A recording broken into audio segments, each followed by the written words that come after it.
All right, this is the third session on Is the Bible Perfect and Inerrant? And I've covered already. There's some tests in here already. It was an old prophet test that failed.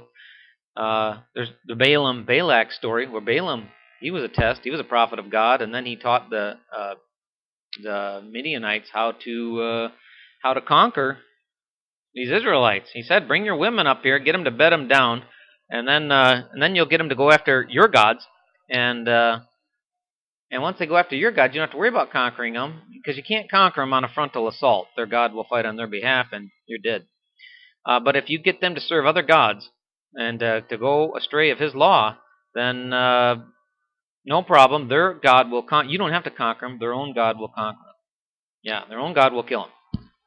So that's what he did, and it went real bad for a lot of people. There's an interesting story about it, and that's mentioned in Revelation too. We'll touch on it a little bit.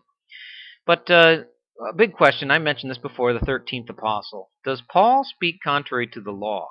Here's one. I know this is going to be difficult. If you're not keeping the Sabbath and a bunch of other things, this is going to be difficult to hear. It's going to be hard to hear. But I pray you just read it and read the words. Don't take my word for it. Read it yourself. And let's see, does he qualify as true or not true? Does he qualify as a false or a true apostle? And 1 Corinthians 8:8 says this. This is Paul's own writings. And he says, "But meat commends us not to God, for neither if we eat are we the better, neither if we eat not are we the worse. But take heed, lest by any means this liberty of yours become a stumbling block to them that are weak. For if any man sees thee which has knowledge sit at meat in the idol's temple," and then he goes on talking about their conscience, and really, it's lawyerly talk. Uh, but what is he saying here? He says you're at liberty to eat meat sacrificed unto idols. He says this a couple times. You can find a couple references to this. And are you really at liberty to go sit down in an idol temple? Like I'm over here in Southeast Asia. Can I go into the Buddhist temple and eat some meat sacrificed to Buddha? I don't think so. We're not supposed to say the names of these other gods, he says. So I probably shouldn't even say that. Uh, can I go into some of these other temples? There's a bunch of them. No, it's patently false. It's a violation of the second commandment. No idol worship. And he says in Revelation, um, he says here in Revelation 2:1, "Unto the angel of the church of Ephesus write these things. Saith he that holds the 7 stars in his right hand, who walks in the midst of the 7 candlesticks. I know thy works and thy labor and thy patience, and how you cannot bear them which are evil, and you have tried them which say they are apostles and are not, and have found them liars." Now wait a second. The paid preacher never covered this with me. I've never had a paid preacher that even wanted to talk about this. But apparently over there, the Ephesians. Now Paul writes to the Ephesians, and he was a prophet to he was a supposed apostle to the Ephesians, and the Ephesians tried somebody that claimed to be an apostle. It says here, they tried him. They put him on trial, and they found him to be a liar. At the end of this trial, they concluded that he was lying. All right. Well, going on in chapter 2 of Revelation, "And to the angel," this is 2:12, "in the church of Pergamos write these things." Now Paul preached to Pergama. And you can read about that. There's a couple references. Just do a search, and you'll see what he's down there. "And these things saith he which has a sharp 2-edged sword. I know thy works, where you dwell, even there's where Satan's seat is. You hold fast my name." There's an important part. "And have not denied my faith, even in those days wherein Antipas, my faithful martyr, who was slain among you, where Satan dwells." Woo. Well, Satan's dwelling down here, and his seat is here at this time. This is a pretty wild verse. "But I have a few things against thee, because you have there them that hold the doctrine of Balaam, who taught Balak to cast a stumbling block before the children of Israel, to eat things sacrificed unto idols, and to commit fornication." Now, isn't that what Paul just did? He just got done telling you you can eat meat sacrificed unto idols in the idol temple. And if another man sees you, his conscience being weak will be blah, blah, blah, blah, blah. He gives you some lawyerly doublespeak. But, the short answer here is, you're not at liberty. You cannot eat meat sacrificed unto idols. That's a death penalty offense. It's idol worship. And you read the Old Testament. There's guys that die for that. And it's interesting here. Paul taught in Pergama. Now, here, now you're probably getting a better idea here who's indwelling him, that light that dropped down from heaven and all that. Satan dwells and Satan sees. Ooh, ooh. I know this is hard to take. This is leading in directions that are really. I was astonished for 3 days reading this.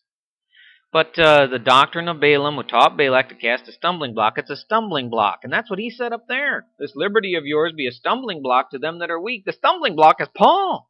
The stumbling block is what he's teaching you. And he's even calling it a stumbling block. This is amazing to me. And he's trying to twist it around that you can do it, and so somehow the stumbling block is your conscience or something screwy like that. No, the stumbling block is to eat meat sacrificed unto idols in an idol temple, and to commit fornication. He teaches that too. He tells you that a woman's not bound while she's married unless she gets a bill of divorcement, and then you're free to be remarried. It's not like the Catholics; they miss that one too. No, you can't be remarried. Yes, you can. If you got a bill of divorcement, she's free to remarry. Deuteronomy law. Go read it, 22 or 25. Paul tells you now that if it's just an unbelieving spouse departs or something, you're free. He tells you all kinds of weird stuff that goes contrary to the law about this fornication business too. Well, I'll just cover this one for now. And now, are we sure this is Paul? Maybe there's some more evidence. Oh yeah, there's more evidence. In 1 Corinthians 9, this is Paul writing again. He says, "Am I not an apostle? Am I not free?" He's saying himself that he's an apostle. "Have I not seen Jesus Christ our Lord?" I don't know. He's telling us he did, but the other guys didn't see him, it says. "And not you my works." Now, by the way, Yahushua, when he says he's going to return like lightning from the east to the west and every eye shall see him, he tells you he's not going to make an personal appearance. And he says if someone says he saw me out in the desert, like Paul did on the desert road to Damascus, don't believe him. He tells you flatly that. And if someone says I'm in the desert, don't believe him. If someone says I'm in the closet, don't believe him. So I think I'm going to pay attention to him and his words. And he tells you flatly that he's not going to make a personal appearance.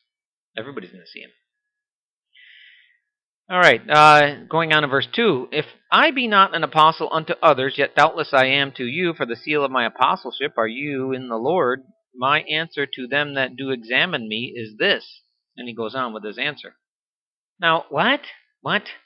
Examine me. He's being put on trial. He's admitting to it right now that he was put on trial. And who put him on trial? Well, the Ephesians, down in Ephesus. It's right there in Revelation 2. And this is pretty amazing then. So he's put on trial. And these people don't think that he's an apostle. "If I be not an apostle unto others," plainly they convicted him. They found him to be a liar and said, "You're not an apostle to us." And what he's saying is, if I'm not to them, well, I am to this other group. These Christians that don't want to obey the law and all that want to keep Sunday and Christmas and Easter. I'm an apostle to them. Yeah, I guess he is, but it's all going contrary to the law, pointing out that it's not true. It's the broad way. It's the easy way. You can do anything you want over there. I mean, criminy, they're marrying sodomites now. They're marrying 2 guys and 2 women. Yeah. That's what they're doing at lion's share of these churches. We got the Evangelical Lutheran Church of America, and you got I don't know, a whole ton of them. There's a whole host and plethora of them now. It's so sad. Going on to 2 Timothy 1:15. "This you knowest, that all they which are in Asia be turned away from me, of whom are these 2 guys." So he admits in 2 Timothy that everybody in Asia, now the church of Ephesus and Pergamum were down there in Asia, are turned away from him. So he even admits by his own mouth that these people turned away from him. So it appears pretty plain that Revelation 2 is describing Paul, if you've got eyes to see and ears to hear. And there's a couple others. 1 Corinthians, this struck me before I even knew any of this, before I was even hardly studying. 1 Corinthians 7:18, "Is any man called being circumcised, let him not become uncircumcised. Is any called in uncircumcision, let him not be circumcised." Boy, is that not lawyerly talk. Going on. "Circumcision is nothing, and uncircumcision is nothing but the keeping of the commandments of God."